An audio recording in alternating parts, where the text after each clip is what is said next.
How expensive is it to live in Central Florida, and can you afford to move here? You'll hear people say Florida is expensive, and the next one says you should move to Florida because the cost of living is great. But when I look at the number of people moving here in the last few years, something tells me the cost of living must not be that bad. If you have not heard yet, Florida is the #1 state that people are moving to since the pandemic. But to make sure you aren't in over your head, I say use payscale.com and compare it to where you currently live, because that's actually going to determine if Florida is affordable for you or not. Don't go by people saying Florida's cheap. I'm here to say it is not. And it's went up a lot in the last few years. However, it depends on where you're coming from. But I'll cover the overall cost of living in Central Florida and share how Florida's real estate prices and cost of living compare to other states. So stay tuned.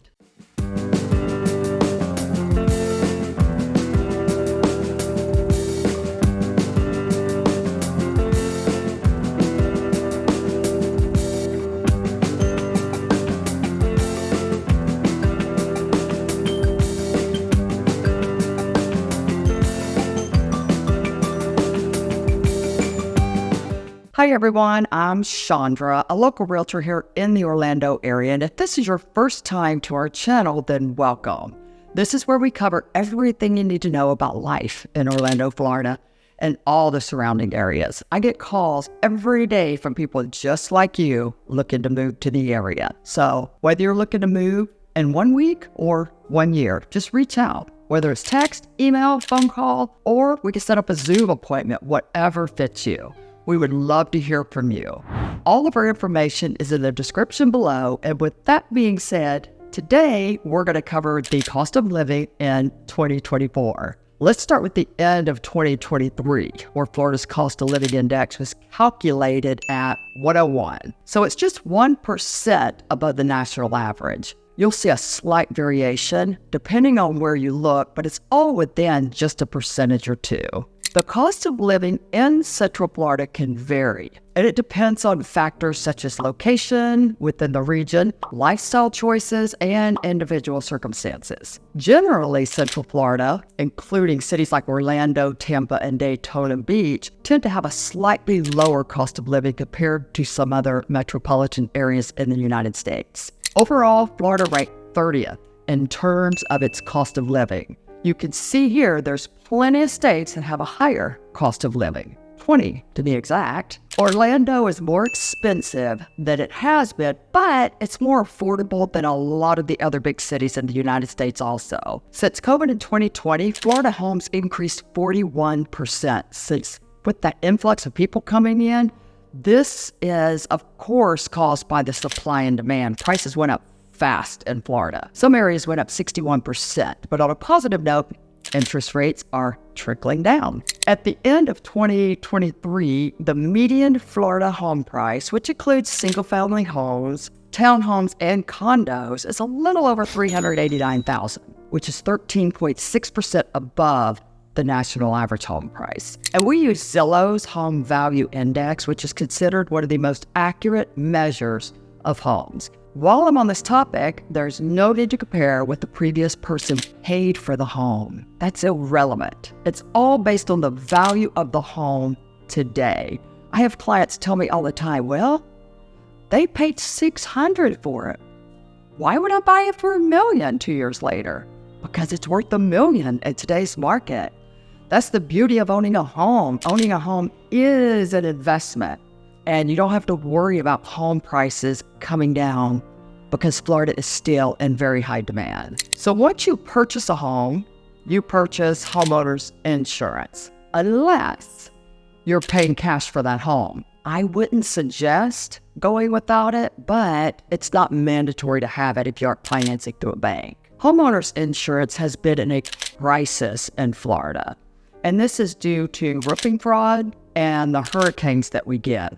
Many of our insurance companies went out of business in Florida due to the hurricanes and that condo that collapsed on the beach that killed over 100 people. There's been rumor that we may be seeing another price hike in the near future. Insurance inland, though, is much better than living in the coastal areas. Many people saw their insurance double in the last few years here. It's not unheard of for people to be paying $4,000 or more. But keep in mind, a new home will be significantly lower.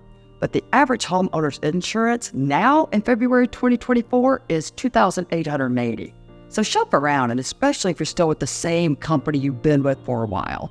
I just switched insurance companies and saved us money, so that's important to shop around. Then we have property taxes. Our next expense that comes with owning a home is property taxes. So for most of you that are purchasing a home here in Florida, you can expect your property taxes to go up if you're comparing it to the previous owner, especially if somebody owned the home before our COVID days. So taxes are figured as a general rule of thumb using 1.1% of the price you paid for the home. But if you think about it, over the last few years, we saw price appreciations in some areas that were 60%. So as soon as you purchase that home, the taxes will reset to the amount of the home value at the time that you purchase. So you may see a large increase in taxes depending on how long they've lived there. Florida has a great property tax exemption. It's called homestead. So there's a few benefits to this. One significant aspect with the homestead exemption is called Save Our Home. So this sets a cap on the annual amount of the home. So that means the property taxes cannot go up by more than 3% a year. And if it's not homestead, it cannot go up more than 10% a year. The second benefit is it lowers your assessed value by $50,000. So let's say your home costs $600,000. You'll only be paying taxes on $550,000, which helps lower your tax amount. And lastly, it safeguards against creditors trying to take away your home in certain situations. However, this is something you have to apply for. There is a cutoff date, so be sure to ask your realtor about this. It's a great savings for homeowners in Florida. Then we have utility bills. According to SaveOnEnergy.com, Florida's utility went up 10% from November 2022 to November 2023. We rate 45 out of 50 with the highest utility bill. Our kilowatt per hour isn't necessarily higher. It's the amount of energy that we need to keep up with the heat here. Your AC will do its fair share of running. But a power bill varies from a lot of different things, such as do you have a pool or no pool, kids or no kids? Now that's my issue, of course. They don't shut the lights out for some reason. But how old is your home? How many of you live there? Is it a one-story or two-story? Do you have insulation? Do you have shade trees? And so on. And other factors can also impact this as well. Now, ideally, we find you a home with solar panels and make sure they're paid off at closing. Now, that's the best way to save money on the power bill.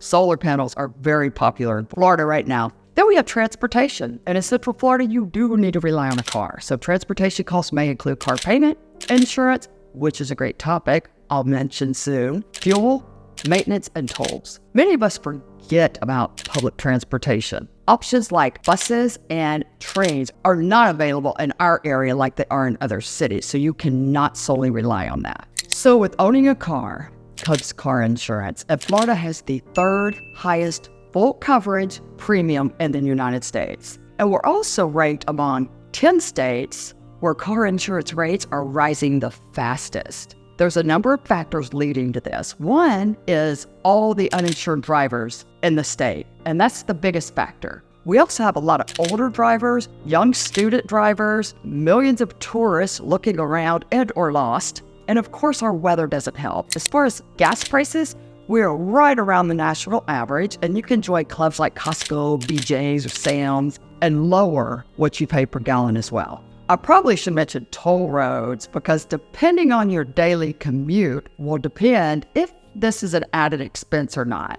Some people avoid toll roads altogether, and I know some people who pay $100 a month for tolls. The Orlando area does have more tolls than any other state, but we don't have the most expensive. We have the 408, 417, 429, 529, 528, and the Turnpike. In Central Florida, Interstate 4 was always the main road traveled back in the day. Then so many people started moving to the area, so that's when all the toll roads were built up around Orlando to lighten the traffic on I-4, which, by the way, is one of the most deadliest roads in America. Sometimes paying the tolls is well worth avoiding I-4, especially depending on what time of day it is you're traveling. So when you're looking for a home, you might want to consider the toll roads to get to and from work, because this could be an added expense. I know people who pay anywhere from $40 to $100 a month, but it's Florida. So if you're a Florida resident, you can buy a Sun Pass or E-Pass, and you put it in your window, and it saves you around 25% off the tolls. I made a video called Navigating Orlando if you'd like to check out that. It tells you where the tolls start and where they stop. It's definitely something to consider when picking your home versus where you drive to work, unless you work remotely, and we see a lot of that lately. The last thing about cars I'd like to mention is maintenance. The car batteries die faster in Florida, and the sun and the heat are brutal on your vehicle, so just keep that in mind. Let's move on to groceries. The cost of groceries can vary based on where you shop for food.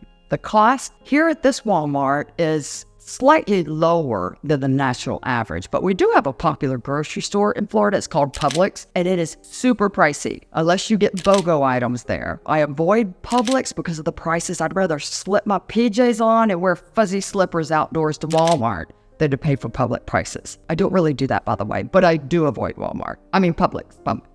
Okay, healthcare. Healthcare costs can vary widely depending on factors such as your insurance coverage and individual medical needs. The availability of healthcare facilities and services in Central Florida is very good. There's like a hospital everywhere in Central Florida. It almost seems like there's a hospital at every corner. So living close to one should never be a problem. The last cost I want to mention is entertainment and dining.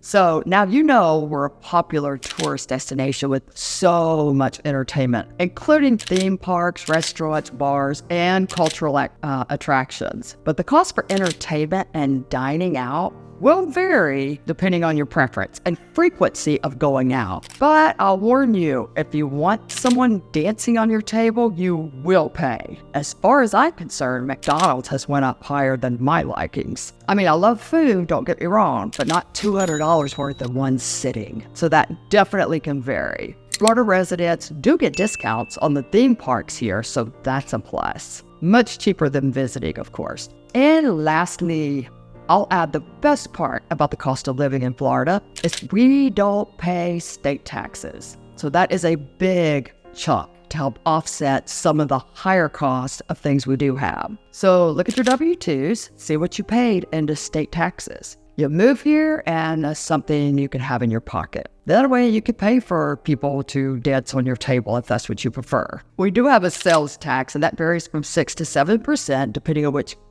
county that you live in. But the sales tax doesn't apply to all purchases. Like most groceries, prescription drugs, medical items, and over-the-counter medications are exempt from our sales tax. We also have a back-to-school tax break. This is a great time to buy your clothes, which is the end of July or beginning of August, I believe. So you won't be taxed on clothes, school supplies, and even computers up to $1,500. But each item does need to be under a certain price to waive the taxes, so pay attention to those details. With all this said, if you find Florida affordable, put out of our travel. Here we go. Sorry, I was getting through the end of that so good. I would love to be your realtor of choice and help you. You just need to give me a call, shoot me a text, or send me an email. My information is on the screen and in the description below. And don't forget to subscribe if you want to learn everything there is to learn about moving here. And if you want to learn more about Orlando roads, then you may be interested in watching this video, Navigating Orlando. Until next time, take care, y'all. And I don't know if they scared you, but they scared me, so take care.